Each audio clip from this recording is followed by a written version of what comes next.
legalizefreedom.com. Why are we here? Where do we come from? Where are we going? From the nature of reality to the future of humanity. Listen without limits. Unchain your brain. Change your thinking. Change your life. legalizefreedom.com.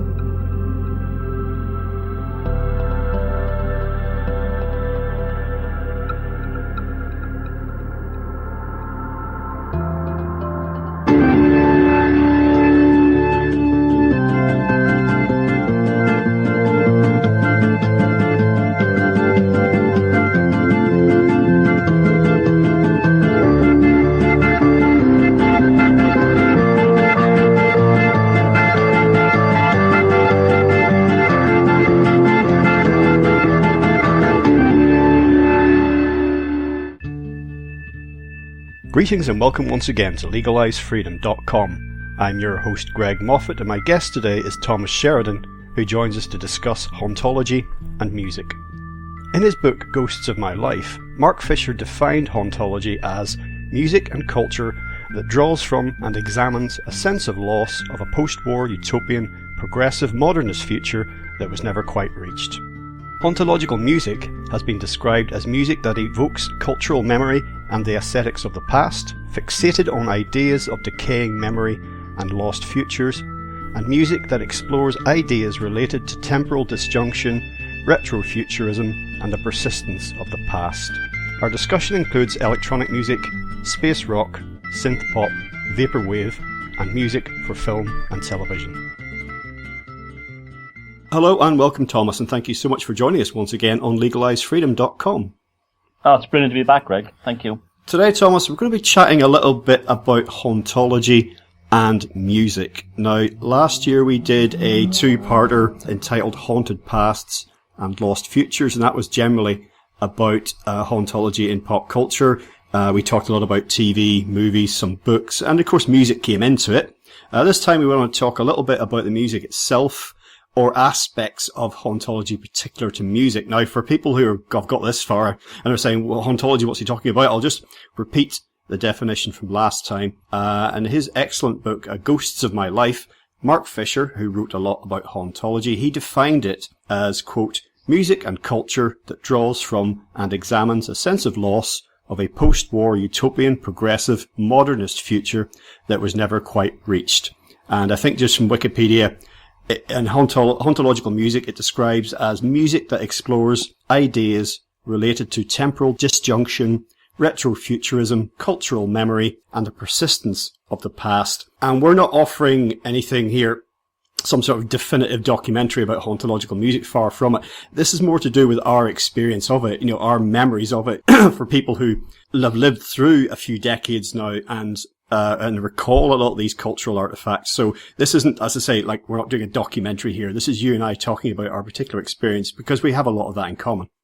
Yeah, definitely. I think we grew up in a generation too where the last of the analog music was prevalent within TV and movies and, even advertising. And that left a very powerful resonance within our consciousness that maybe the electronic music, the digital I'm talking about, that came later probably hasn't. It was almost like the swan song of the analog sound. And I think you almost get that impression sometimes. It's almost like, okay, let the hauntological cultural things that we're dealing with here, say cinema or TV, well, they're gone. Those culture, that world has gone.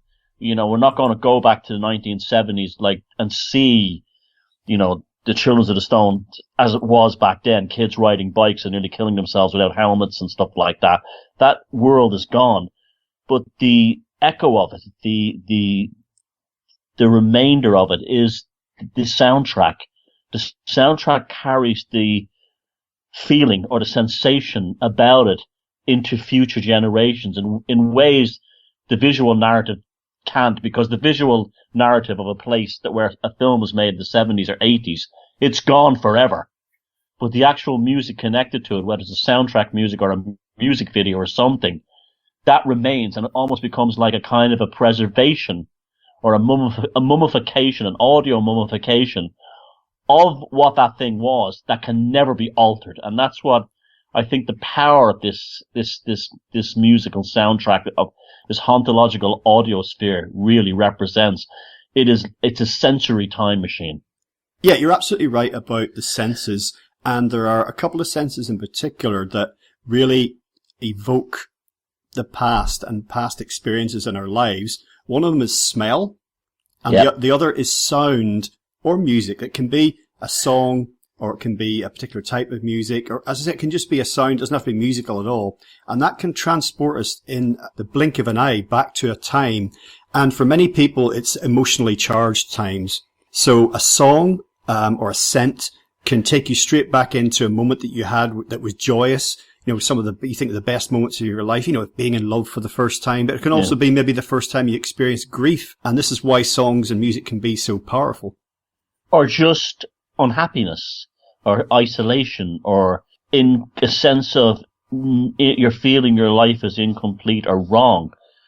We were talking there before we did this about that World in Action TV show, that remarkable introductory piece where the Hammond organ is played in a kind of a furious arpeggio that speeds up, and it's a remarkable, intense piece of music going with a current affairs program that dealt with basically everything that's wrong with the world. But I cannot listen to that piece of music and not take myself away from the fact that I was 14 years old, miserable and cold, and it's nighttime, and that's it. I'm immediately transported back to me walking through the streets at night at 14 in the cold, bored, nothing to do, and wanting a better life. And it's a combination of depression, I would say depression, the blues, but there's nothing, the music is almost an animal or a living being by itself, that piece of music. And that's the power of it, because I don't voluntarily want to feel those emotions again. Like you would say, a song that made you think of a girl that you were in love with or something like that. I do not want to be reminded of that, but I am reminded of it. But at the same time too, and this is the weird part, although the sound of that music doesn't represent anything happy, it has a sense of melancholy nostalgia at the same time too. As almost to enforce, well, that was the soundtrack of an experience, and a necessary experience. And I think that's a very underlooked element within a lot of this stuff, that even the stuff that makes you bad is the soundtrack of a necessary experience.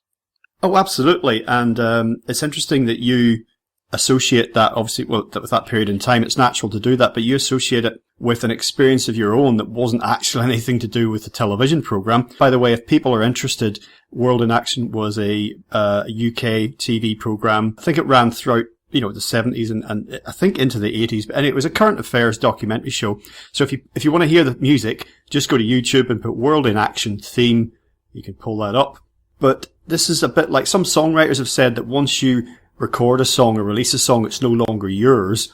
And it was actually Bono of U2 that said he had some deliberately ambiguous lyrics that, they appeared ambiguous to others, but they meant something to him. But he said some of the songs took on their own life because you or I could read our own meanings into them. So, the song that he wrote about his mother's death and the black car, the hearse coming to collect the coffin from the house to take to the graveyard. Tomorrow was the name of the song. Yeah, exactly. So when I read his autobiography, which came out in the 80s, I had no idea that song had been about that, but I put my own meaning on it, and it really meant something to me.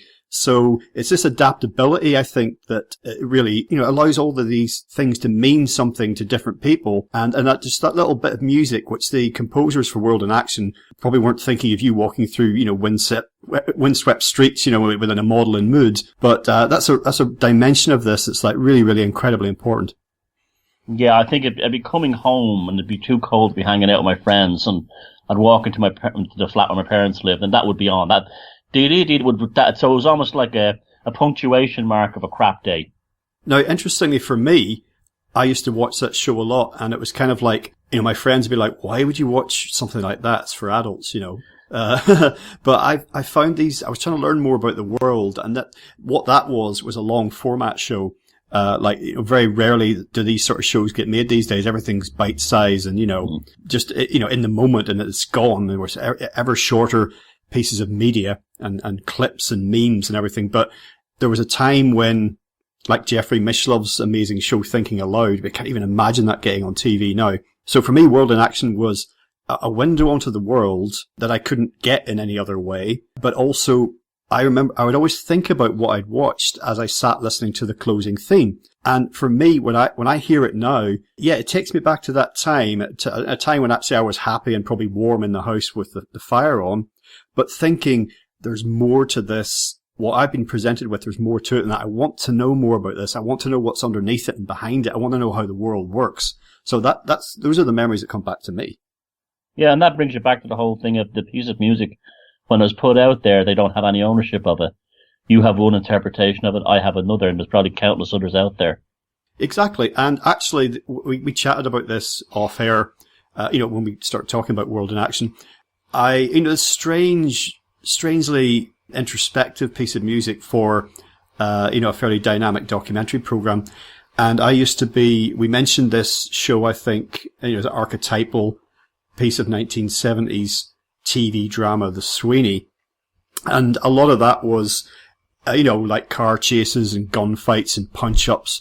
These are hard-drinking men, womanizing men, tough cops, tough criminals. It was a rough show, and even today, levels of violence that you wouldn't see. But the tapestry, in between all of that, there was this underlying tapestry of these mostly men, some women, but mostly men's lives, and what was going on with them, and how, the pessimistic downside to it all, and how they would have their brief moments of light and glory, when they'd bust a gang of armed robbers, or maybe pull a bird down the pub or whatever, and that's what they were living for. And the lead characters, Regan, he could get quite philosophical at times. There's some funny clips of him talking about life, the universe, and everything. And the closing theme to the Sweeney, and this is what this is all building up to, was very much like that World in Action theme. It was something that really just pulled you up and made you stop. And for me, it was always like, okay, I've just seen all this on-screen action, explosive action and cars blowing up and everything else. And then it was like, oh wow, what does it mean for these guys' lives? What is the meaning in their life? What are they doing this for? Where's it all going? Yeah, it was a very nihilistic show, and it had, like you said, you had themes you wouldn't have today, like they gleefully beating up. You wouldn't interrogate criminals; they'd beat them up and things like that. You wouldn't. I remember that theme had it was a big horn section, wasn't it? Mm-hmm. It was like that. It was almost like a 60s movie soundtrack. I remember that show well. But the 70s were nihilistic. Play for today, and so much that even in Ireland, so much of TV was about hopelessness in many ways. I don't know what that was about. I can remember, like, when I first went to America, a lot of Americans I met were very nostalgic about the 70s. It was a wonderful time. It was a time of, like, Led Zeppelin, and they had a completely different experience than we did in Europe. In Europe, the 70s was an appalling time. Terrorism everywhere, unemployment, everything was wrong. And yet, at the same time, too, everything was rich and full of experience. The hauntological aspects of the culture was to actually make you have a philosophical outlook on life, because if you're very happy living in Southern California or somewhere like that, and you're going to a Peter Frampton show, you won't explore the depths of the human condition in the same way you would be in this part of the world, where, on a crap April night, watching a TV show and, the news being appalling and things like that. So I think there's an experience in that. There's an element of a depth that's reached within this. There's a kind of a Nietzschean understanding that blossoms out of that. And so therefore, them kind of people might say, well, you have a better experience of life, you're less shallow or something. And I think there's an element of truth to that. I think there really is. I think if you look at those experiences around the world, they generally don't blossom out of comfort and happiness. They blossom out of, it's almost like the imprint of the time, the imprint of the environment, the imprint of the sensation is much more attainable. And I guess it's a lot like magic. Attainable in the sense that the charge is more profound, focused, and pinpoint if the experience is visceral rather than, I wouldn't say superficial, but mundane. In the last show, I actually contrasted America in the 70s with there was that whole West Coast optimism and, hedonism that you touch upon there. But, somewhere like New York was it was a dark place in the 70s. So I think it was like maybe the culture that was presented it reflected the American tendency to be optimistic, and to gloss over things. But the 70s in general, I think it was that age of simultaneous utopian and dystopian visions of the future. And of course we had the big oil shock in the early 70s, and that did affect Americans. But then there was all the sci-fi hangover from the moon missions and Star Trek, and everything else. And so that was still going to be that glossy future was still going to be there. But turning to the music itself, we've already touched upon the idea that so much of this is being electronic music. And of course that was the sound of the future, wasn't it? Starting maybe back in the 50s, but into the 60s, but it really came into its own in the 70s. And it was everywhere, synthesizers, that was the sound of the future, whether it was incidental music on TV, movie soundtracks.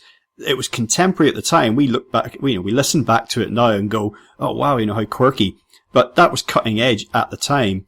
And whether the vision was optimistic or pessimistic, the synthesizer was, the sound of the future. And it cropped up everywhere, didn't it? Like, not just in sci-fi or horror TV and movies, but in current affairs programs, just in the oddest places. You look back now and it had a pure electronic soundtrack. Well, it was a handy tool. It was the convenience of it was that a composer could write this piece of music fairly quickly without having to employ an orchestra and do the conducting and the arrangements and this kind of thing like they had prior to that, or employ the services of something like the BBC radiophonic workshop with basically scientists inside it and all this equipment.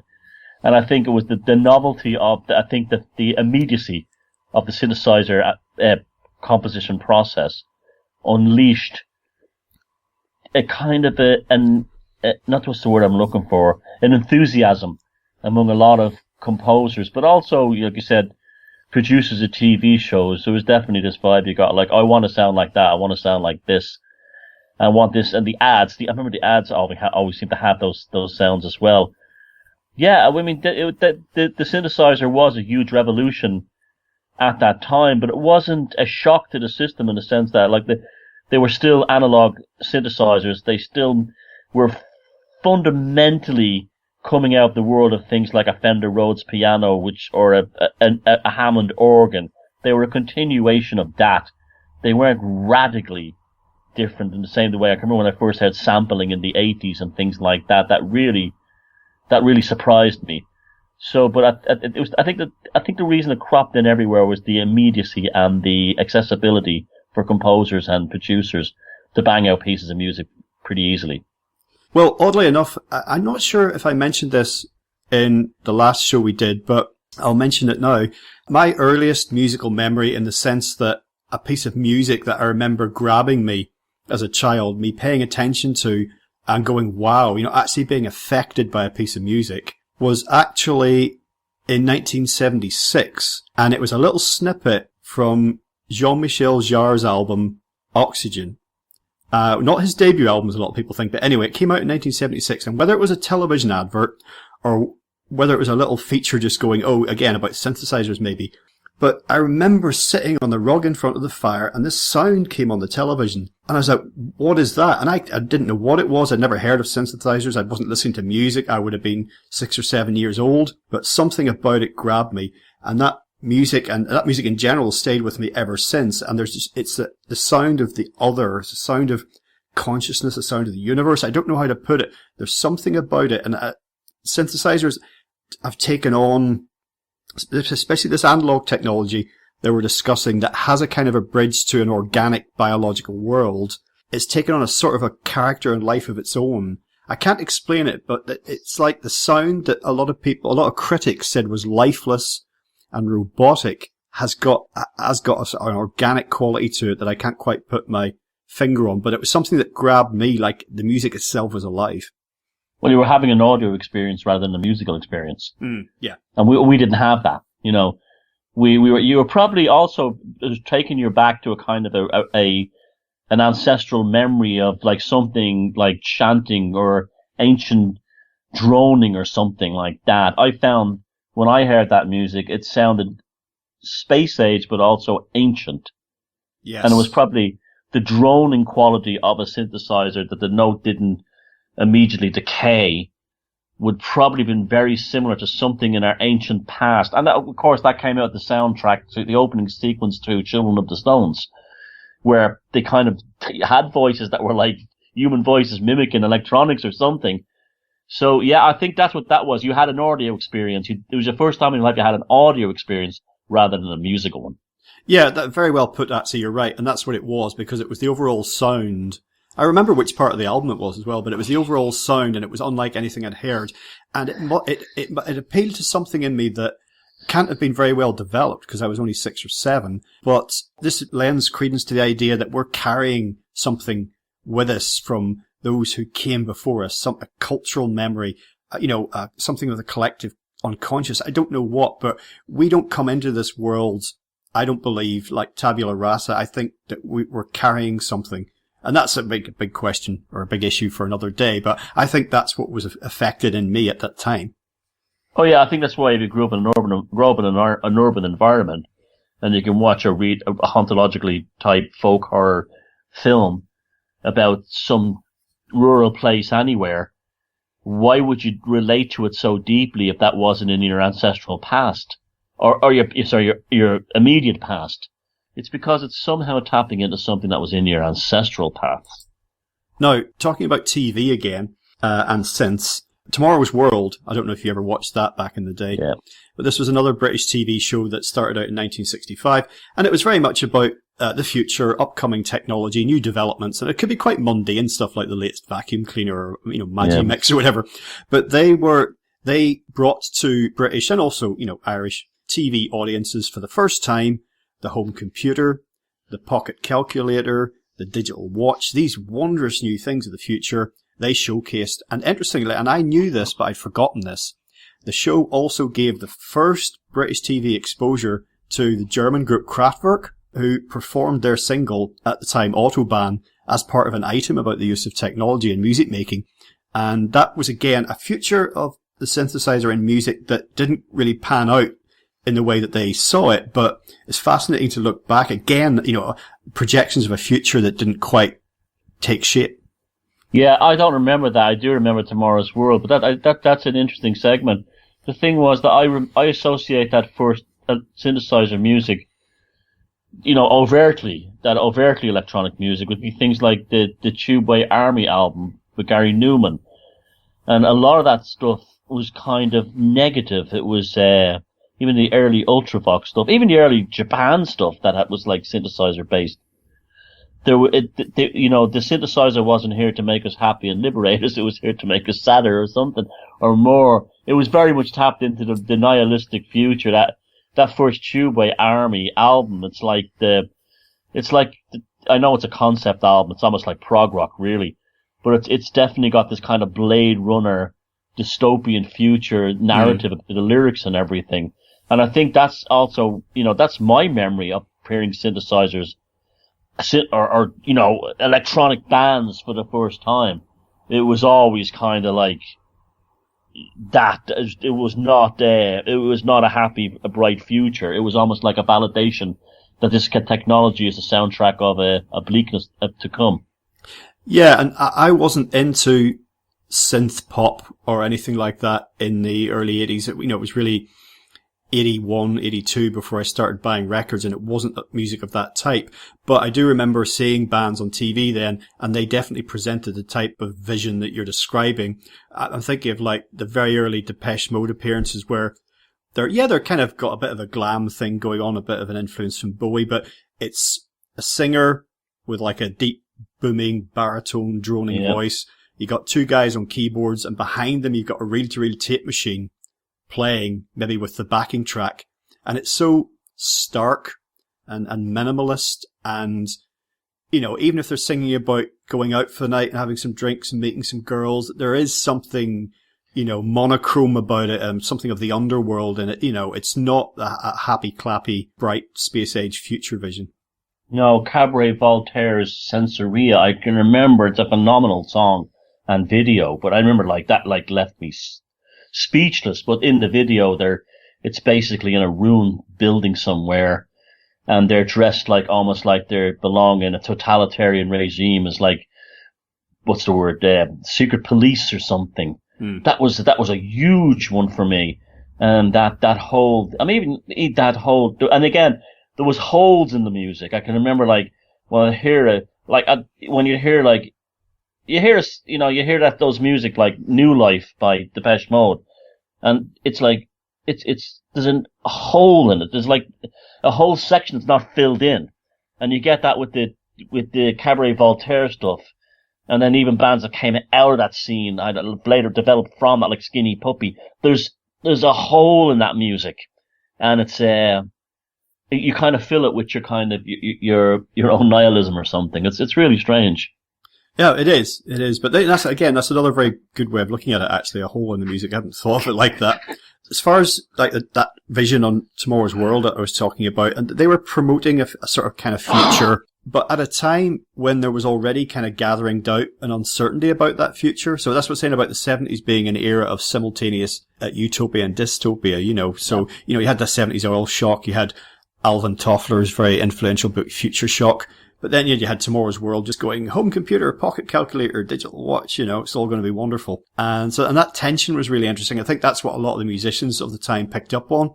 And certainly Kraftwerk were very good on this, talking about how wonderful the technology would be. But listening to it, you don't really mean this, do you? Or a song would start out very, very mindlessly optimistic about the future. And by the end of it, it was kind of like really, really dark. And, you know, and a lot of other bands influenced by Kraftwerk, you know, picked up on that. Some of whom you've mentioned.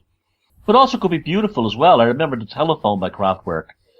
That's an absolutely gorgeous, beautiful song about, you know, it's an out-and-out pop song, but there was also a beauty. I think that's what the enthusiasm in so many of these people was driven by, that not only was this was a new way of making music, but there was also a genuine beauty that could be extracted from electronic music, which turned out to be true, of course. They were right. Oh yeah, exactly. And I have touched upon that. You know, there can be, especially compared to the digital devices that came along later, you know, analog technology, whether it be synthesizers or whether it be tape as a means of playback or vinyl, there's a warmth to it. And that's just an artifact of the technology, you know. But nevertheless, it's there. It's a bit like the difference between real, you know, special effects with like paper mache models and, you know, matte backgrounds in films and CGI. You know, our senses react differently to stuff that's actually there as opposed to stuff that's kind of not in the room, if you know what I mean, like green screen stuff.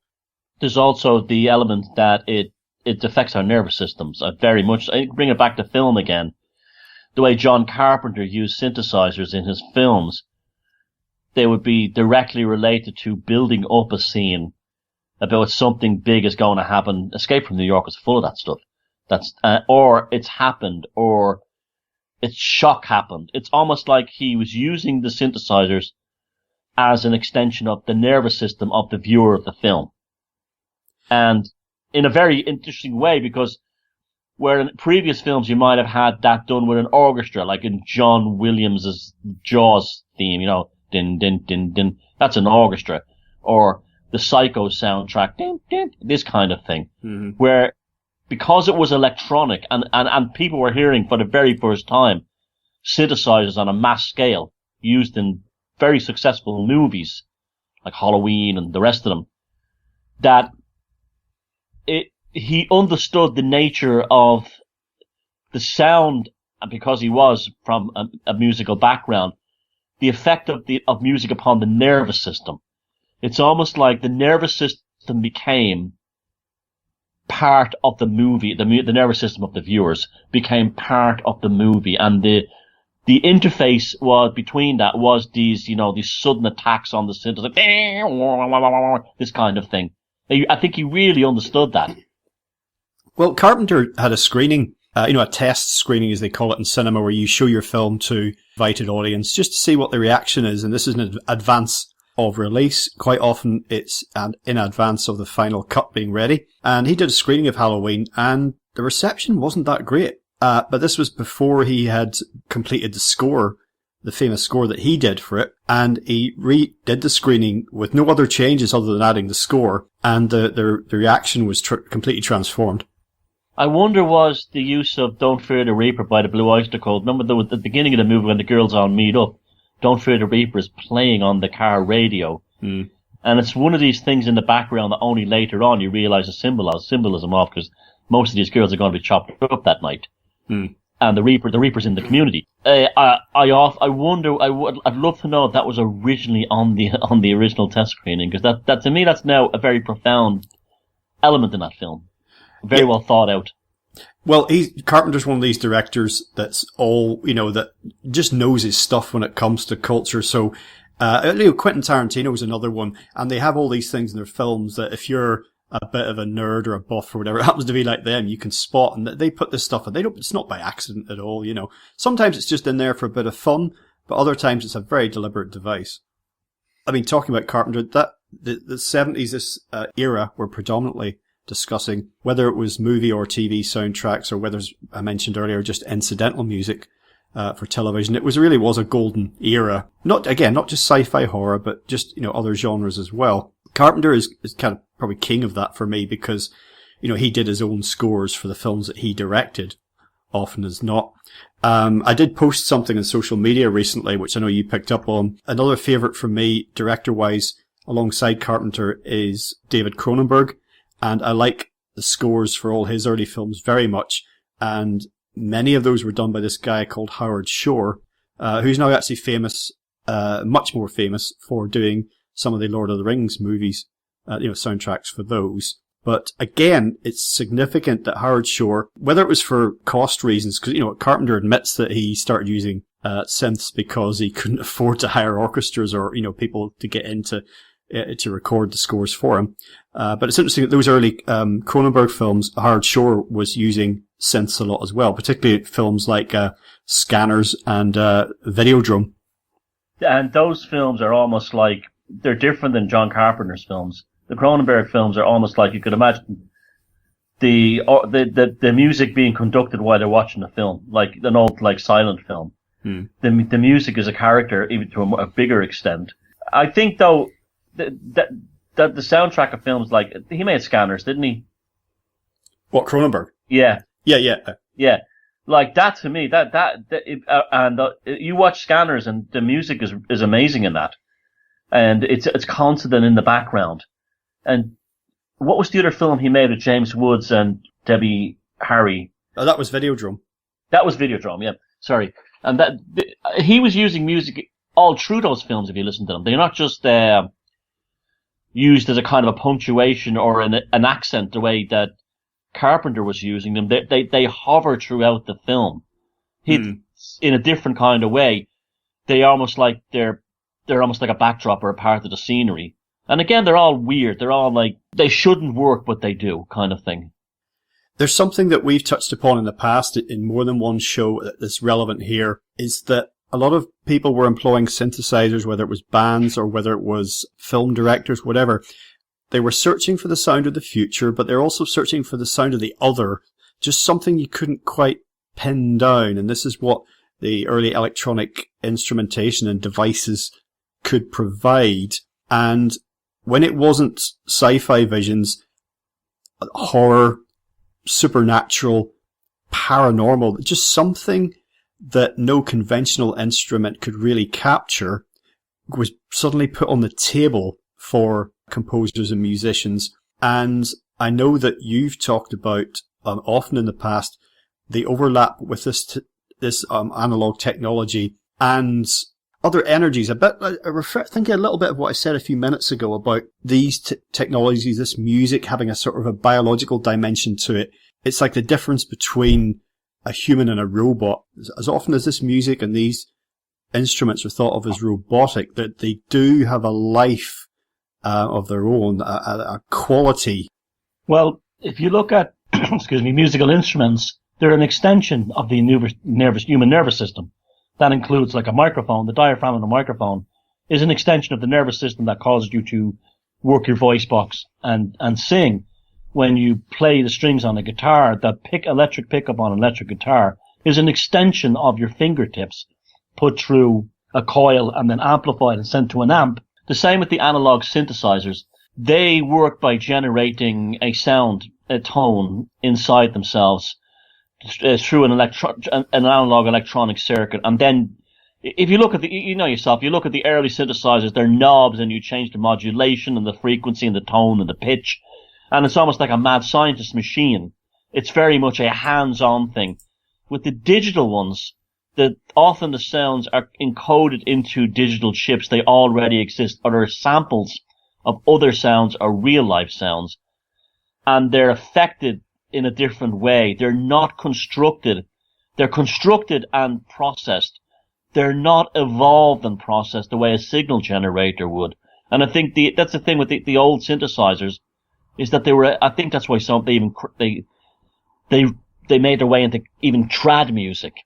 That is because, again, we're back to the whole thing that they resonate in us something that's deeper than just the experience of the moment. And it's deeper even than even just the nervous system. Okay, let's talk about a few more bands now. And again, as I said at the top of the hour, this is really about your and my own sort of personal experience here. You know, we're just how Hauntology feeds into and out of, you know, the music that we remember. And again, in music, Hauntology is basically an approach or an aesthetic. It's not a genre or style. So you can't say, you know, they are a hauntological band, whatever. They may have, some band X, Y, or Z may have dimensions of that about what they do, you know, with their music, their artwork, their image. But for me, it is an approach, not something that you can have, you know, under H in the music encyclopedia. The first, aside from the electronic music I spoke about earlier, you know, the classic 1970s space music, as they call it, like Jean-Michel Jarre, Tangerine Dream, Klaus Schulze. The first band to do this for me was Hawkwind, who are well-known. They probably define space rock really for generations, associated with, you know, future visions. But they also had great concern with the future of our own species and the world that we're evolving. And they had, just as we in the last show talked about the TV show Doctor Who, which is associated with science fiction and traveling across the universe, some of the most interesting stories in the Doctor Who of the 70s and 80s were actually based on Earth. And so for me, when Hawkwind are singing about life and developments on Earth, or the future on Earth, in songs like High Rise, Arrival in Utopia, Welcome to the Future, Living on a Knife Edge, these are dystopian visions of the future.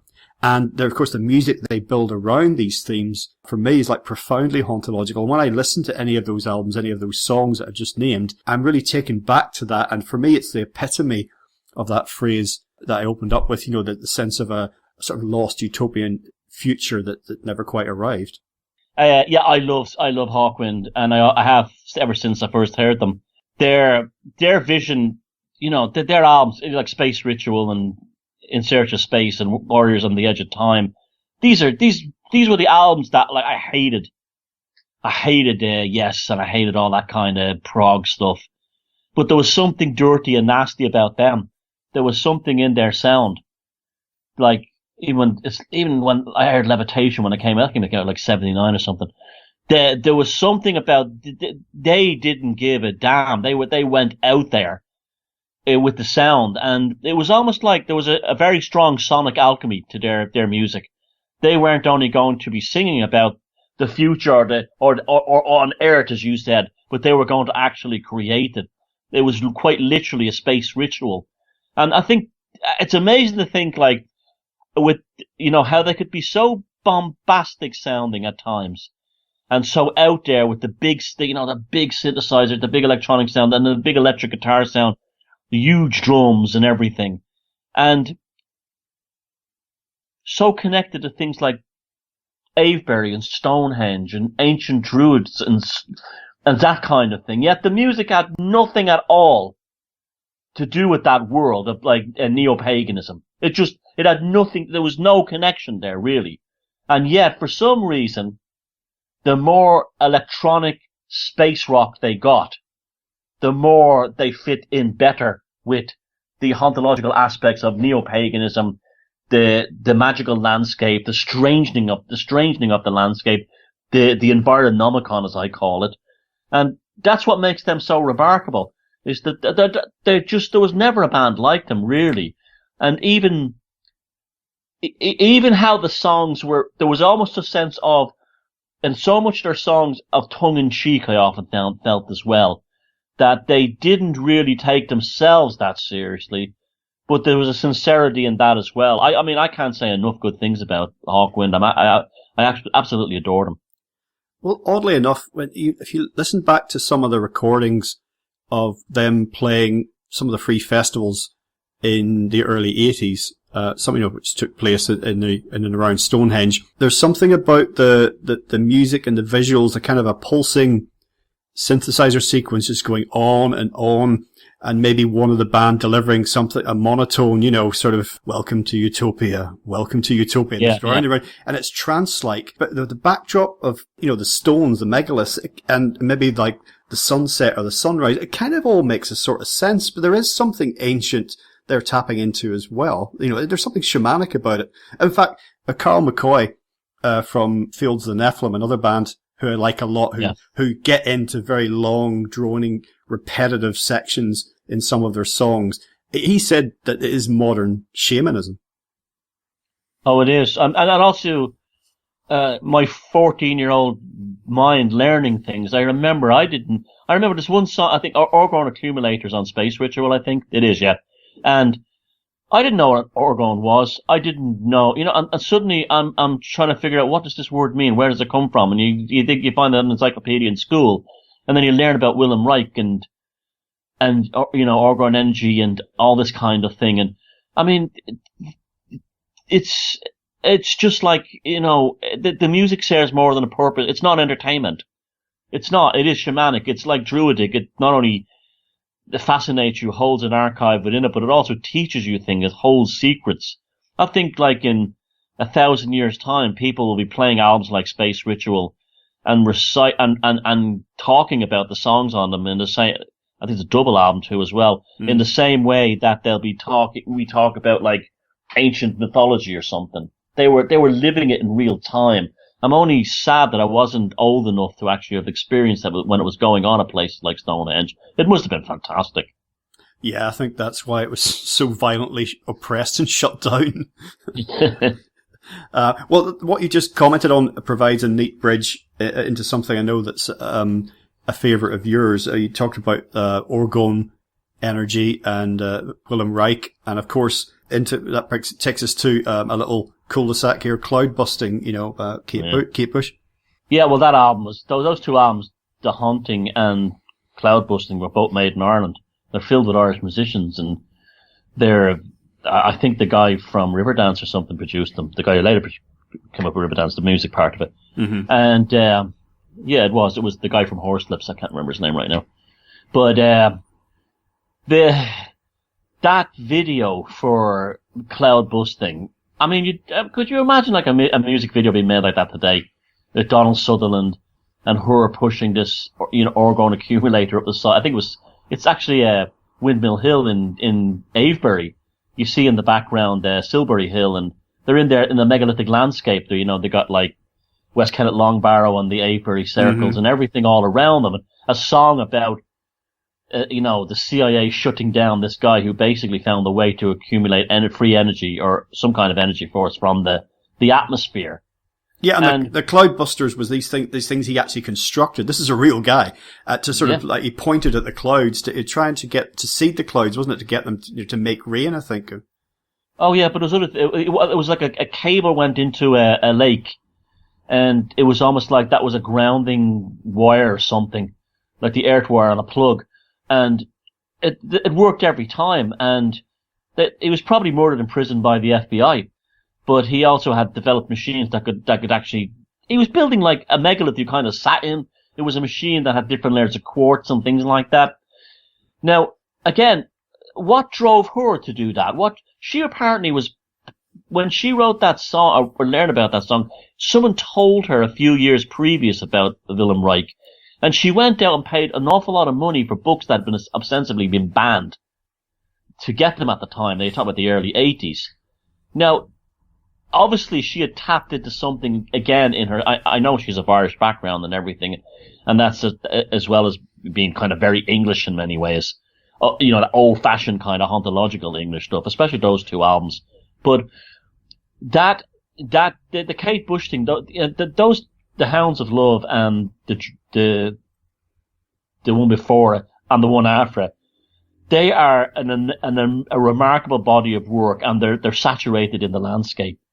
No matter what the song, whether it's the sea, whether it's the sky, whether it's the stars, like Hello Earth, the Hounds of Love is absolutely a shamanic piece of work. Without it, it's probably the greatest album ever made. And I know that's a big one you could put out there, but in terms of my own musical experience, that album profoundly affected me when I first heard it. And I think to this day it still does, and you can listen to it. And what's obvious about that album is that she was tapping into something that wasn't just her looking as a way to write songs. She was connected to a source, as you said, the other. And it's just that even people that don't believe in that stuff, might be atheist or materialist, will listen to that album and say there's something supernatural about the songs on it. Well, it's interesting here. I think, as an aside, I should mention for those who don't know that Dave Gilmour of Pink Floyd, of course, was an early champion of Kate Bush, and I think produced some demos for her in the early days. And for me, Pink Floyd, at their best, were tapping into something exactly as you say, and had something of the other about it. And they weren't just a pop group or a rock group. Well, when after he joined, the period after sort of the psychedelic Syd Barrett era, when that was gone, between that and Dark Side of the Moon, Saucer Full of Secrets, Set the Control to the Heart of the Sun, that Echoes period, they were absolutely, totally into that whole thing. It's funny too, because it's kind of like the undervalued element of their work. You know, you talk about Pink Floyd, and people, the first thing they'll talk about is like The Wall, or The Dark Side of the Moon, or Animals. Or then they have the Syd Barrett kind of weird stuff earlier on. Yeah. And yeah, it's, to me, their best section is that young Dave Gilmour period. Like, you know, the Live at Pompeii thing is their seminal moment as far as I'm concerned.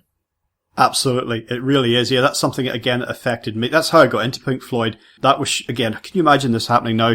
Well, maybe actually on ITV4, BBC4 you could, but that was shown during the mid-80s on British television late one night, maybe Channel 4, the entire concert film, and I just stumbled on it. I just happened to turn it on just as it was starting, and I just remember just sitting there with my jaw hanging open for 90 minutes. I saw it in the cinema, and it was played before they'd re-released some science fiction film, not a very good one, and it was like a short. It's about an hour long. At the short, they played in the days when they'd show a movie before the main movie, and some old cinemas were still doing that. And it was just like me on a Wednesday afternoon sitting there with my jaw open for a half an hour or an hour. It was literally like that. Again, especially it was like and again, like, it sounded like Echoes. Okay, there's a lot of it's folky sounding. It's when they sing the verses, it sounds like an old English folk song. And I find that like bands like Wishbone Ash had that element as well. They might have these these fantastic electric guitar solos and, power chords, but when they'd actually do the singing, you're waiting for Morris dancers or something to appear. Well, we should even briefly mention something about folk music, because when you read articles, books about hauntology, which have been appearing in the last few years, when they talk about hauntological music, folk music comes up very often. In this quality that's often mentioned, this otherly pastoralism, this underbelly of the countryside, the dark side of the countryside.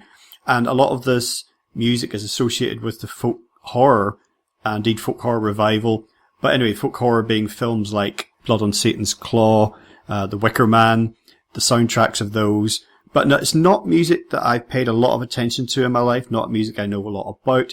I'm no expert by any means on all these current folk horror revival acts, or these bands that are playing upon this quality of otherly pastoralism in their music. But I'm mentioning all this so we can mention Clannad, which is something we have in common, the famous Irish folk group that later became a sort of folk pop, folk rock group as they evolved over the years.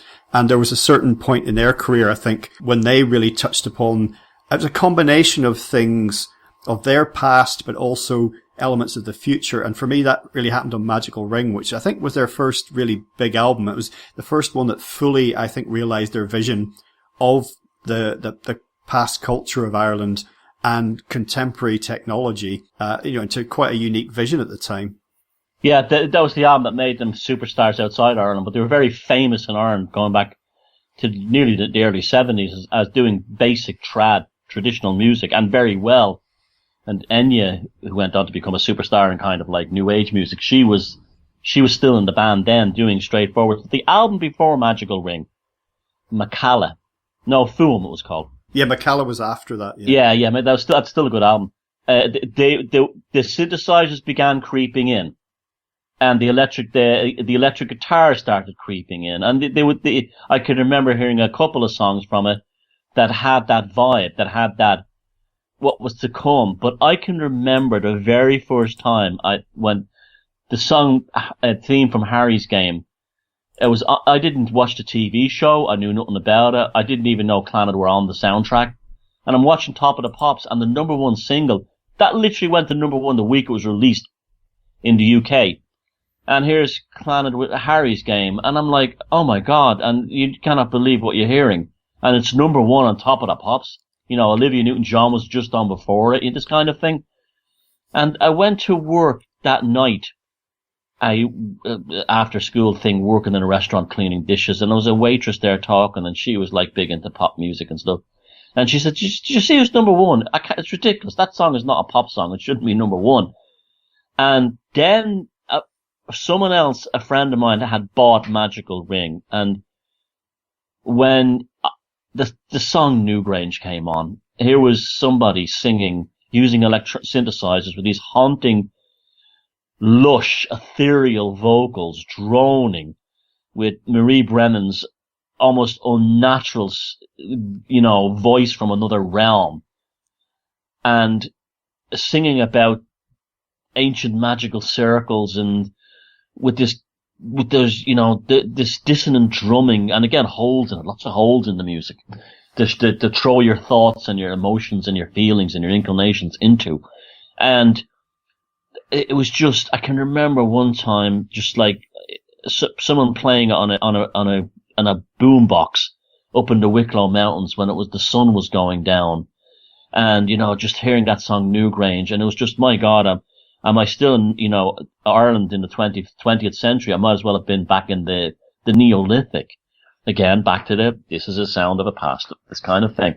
And Clannad would, I don't know any band that from the folk scene that took the synthesizers and the electronic instruments and used it to enhance their ethereal quality rather than it. Now, I know later on they went to America and they had that one album that became a kind of Hollywood album that they did, Sirius, which is, it's okay. It's a good pop. It's a decent pop album. It's not rubbish or anything like that, but it's not really Clannad.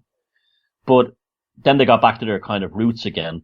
But they're the only folk band I know that I can think of anywhere that did that. And not only did they do it well, but they just knocked it out of the stadium in terms of it, and launched them. That album is definitely a work of magic. I've not, for all the irony of Mairead Brennan being a born again Christian and all this stuff, she and her brothers produced a work of a pagan alchemy. I'm sorry they did. Yeah, I mean, you can say you are whoever you want to be, and you can feel and believe whatever you want, but there's sometimes, and some artists run with this and make the best of it, and others, they fight against it. There's forces that will act through you. You know, that you can just up to how you respond, but they're coming out one way or another, you know. Yeah, and she even said, I saw an interview where some show was talking about, and she was, between her talking about her faith and her Christianity, she did actually say something like that those new songs came out of and she was very comfortable with it. So she wasn't that kind of like a closed-minded Christian that was just channeling the devil's music or anything. She was probably what you hear people tell you the Celtic Church is, if that's true. I don't think it is, but this kind of like, well, that rollover period where paganism and Christianity definitely sat side by side for a couple of hundred years in places like Ireland and parts of this part of the world, and they're definitely, it's definitely of that vibe. But then Clannad have done so much soundtrack music, and then they transposed it to the Last of the Mohicans, which is set in America.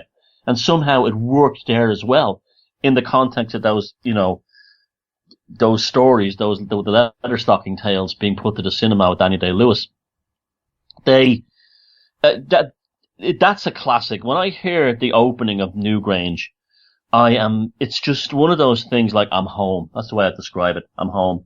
Yeah, that's very, very special. No question about it. Another 90-degree turn, just to something that we have touched upon. And this is, you know, back to synth pop. And I'm just thinking about the dystopian aesthetics of some of these bands. Now, whether it's like synth pop, post-punk, no wave, bands like Joy Division, the aforementioned Gary Newman, John Fox, who was one of the founders of Ultravox, a favorite of mine.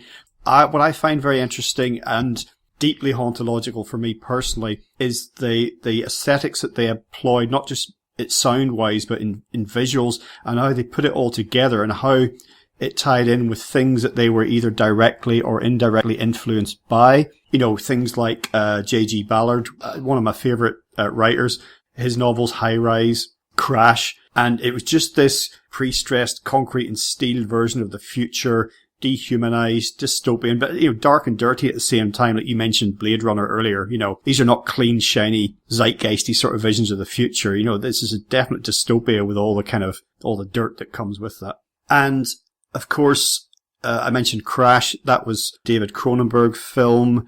And in his early movies, a lot of the visual aesthetics could have come straight out of, you know, like a Joy Division or a Gary Newman video. The same with Clockwork Orange. You know, you look at the architecture and the buildings and that vision of the future. That could have been a Joy Division video, a Gary Newman video. I find that whole period, the symbiosis between sound, and I've always had a special interest in architecture. For me, some of these bands are like the sound of brutalist architecture. You know, it's what it sounds like put into a song context, if you see what I mean. And in the early Cronenberg films, if you look at the Brood, the Soma Free Institute, that building, in Scanners, the Consec building, in Shivers, that high-rise apartment block, in Cronenberg's Stereo, the Academy, as it's called, in Crimes of the Future, the House of Skin. So, the whole thing of brutalist architecture, of dark dystopian visions of the future, and the sounds of some of these artists and bands put together, for me, was like even when they didn't put it together themselves, it's a perfect package for me. Cronenberg was he Canadian? Yes. So it was almost dealing with the thing of coming from a land that doesn't have a culture, like a past. You know, I often got that impression as well, that it was something very kind of like, it was a Canadian dystopia. In the same, you know, there was like, we don't have, you know, Canada, we don't have a past beyond these buildings around Montreal and Toronto. Kind of touched in the Rush song with Subdivisions, by the way.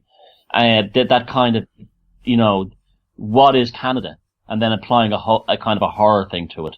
Well, then, if we fast forward into the future, or into where we are now, the present, we've talked about, particularly in some of the things we mentioned at the top of the hour, how there's this, the hauntology in music and in culture in general is about, you know, the invocation of the past, you know, these optimistic futures that never really arrived.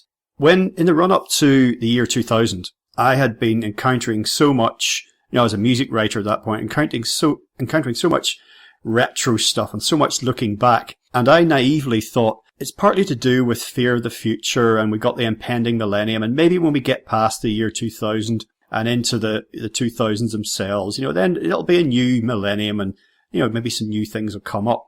But if anything, after 2000, we seem to slump culturally into even more of a malaise and into the doldrums, and retromania and nostalgia it became mania, just retromania being the title of a book by Simon Reynolds, which is very good on this subject. And I can't remember where this quote is from. It might be from retromania, but anyway, when cultural innovation has stalled and even gone backwards, one function of hauntology is to keep insisting that there are futures beyond postmodernity's terminal time. When the present has given up on the future, we must listen for the relics of the future in the unactivated potentials of the past. So it's almost like this looking back in culture and in music is like, oh, there was something there that we didn't fully explore, that never blossomed. Can't we get back to that? And can't we just, because what's happening now is just so redundant and so hollow. Yeah, I think it's a search for a kind of a folk culture of the present. It doesn't exist. Yes. Except in one thing. I think that vaporwave thing is kind of like the millennials folk revival. They grew up in a different world than you or I grew up in. And I've heard people say that the vaporwave thing is stupid and stuff like that. And I don't know. I see it as a kind of I'm quite fascinated by it, even though I don't have a personal cultural reference to it.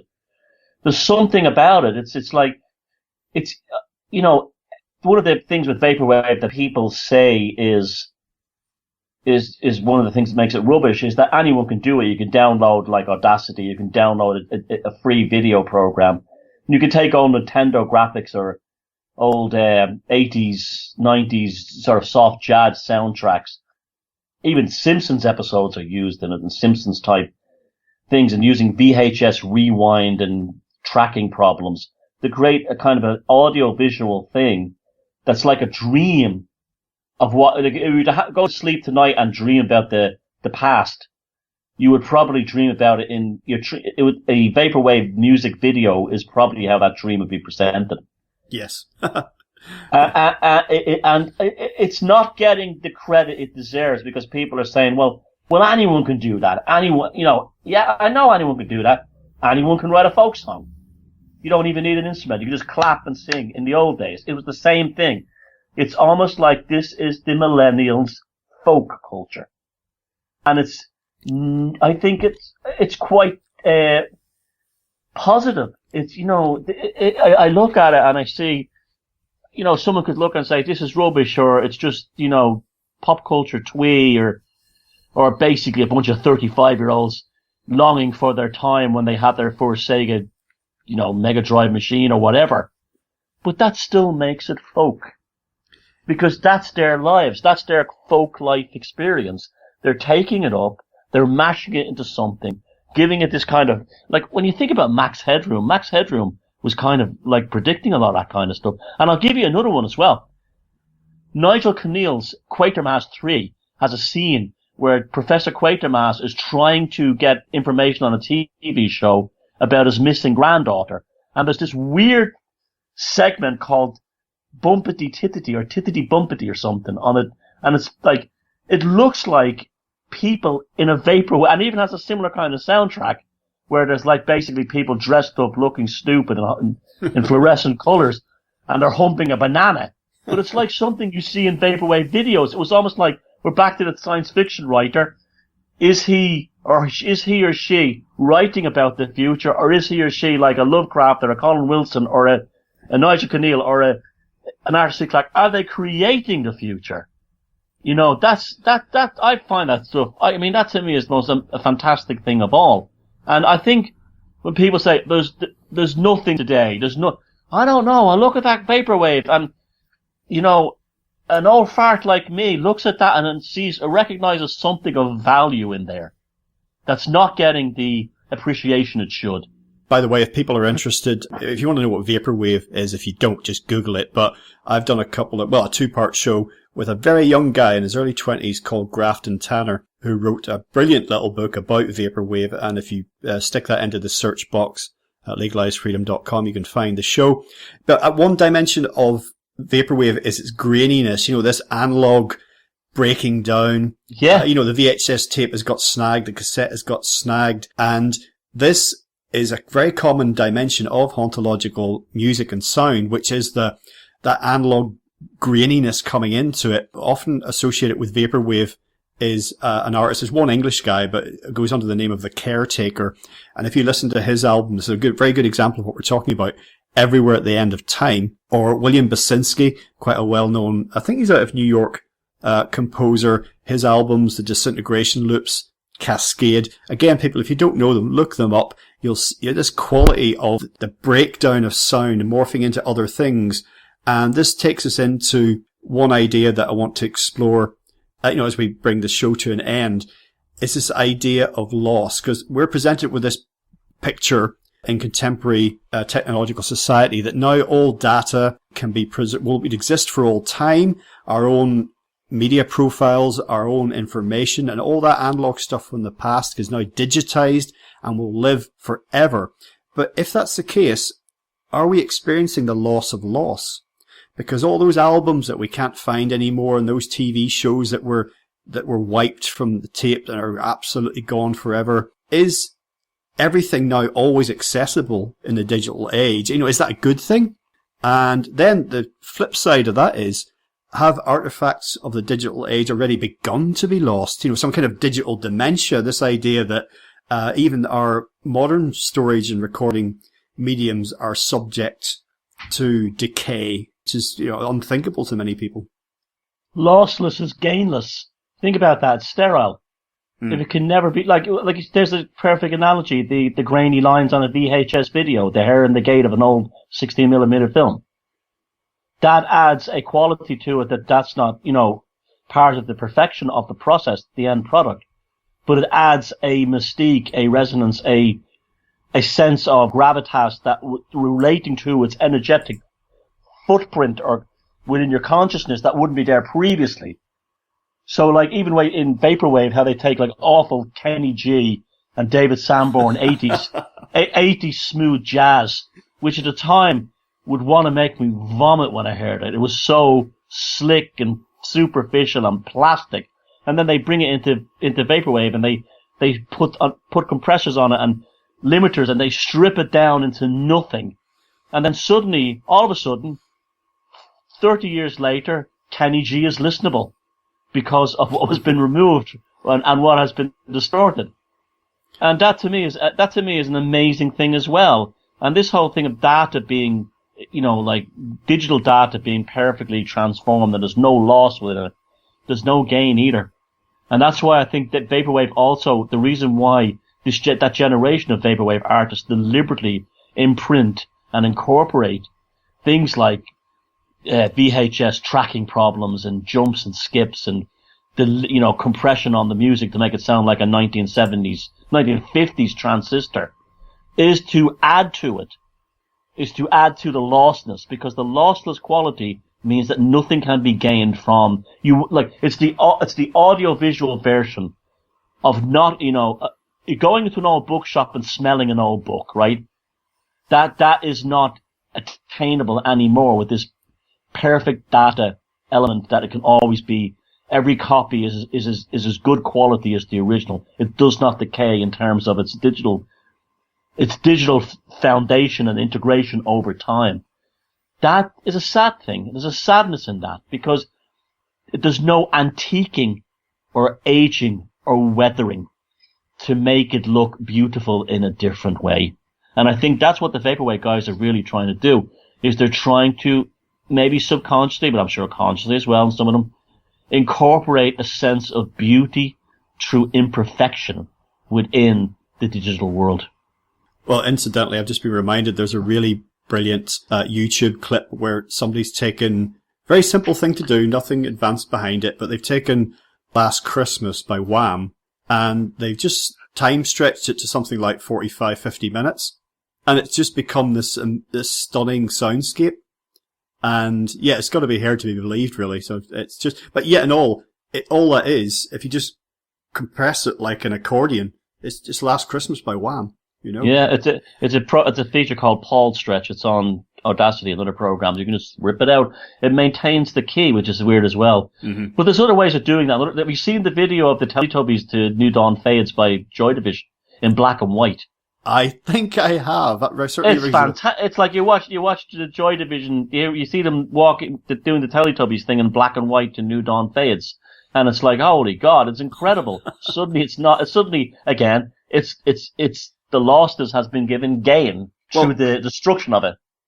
Yes, exactly. Well, there is no life without death, without life without death, without life. If you know what I mean, that's the cycle. Maybe a closing thought, anyway, for me: the proliferation of new music, drawing upon hauntological sounds and themes, for me represents, and you've basically said this in your comments about vaporwave, a sort of a reintroduction of mystery and the unknown into a society we have that's just very materialistic and very science-based. Yeah, I'd agree with that. I think it's necessary too. Again, we're not in control of a lot of these things. There's a human desire to add depth, meaning, and character. It's like the Japanese thing where they repair broken vases with melted gold and silver. I think there's a desire within us to seek beauty in imperfection, just because the imperfection is what charges us with the enduring level of consciousness and remembrance and melancholy. And I think that's where a lot of that comes from. It's just like what we said at the very beginning about the world in action theme. It reminded me of bored, unhappy teenager. But it also left a powerful, powerful sense within me. In the same way, a tracking line on it. I mean, I can remember films that I saw that were great movies, but I can remember that the VHS tracking thing did kind of add something to it later on. You would laugh and joke about it. You'd be trying to watch some film or something, and the best scene comes along and suddenly the tracking goes off. But that's also part of the experience. And I think that if the hauntological thing is to survive, and vaporwave definitely does give that impression into the future, it will be a trajectory and a desire towards making the perfect imperfect.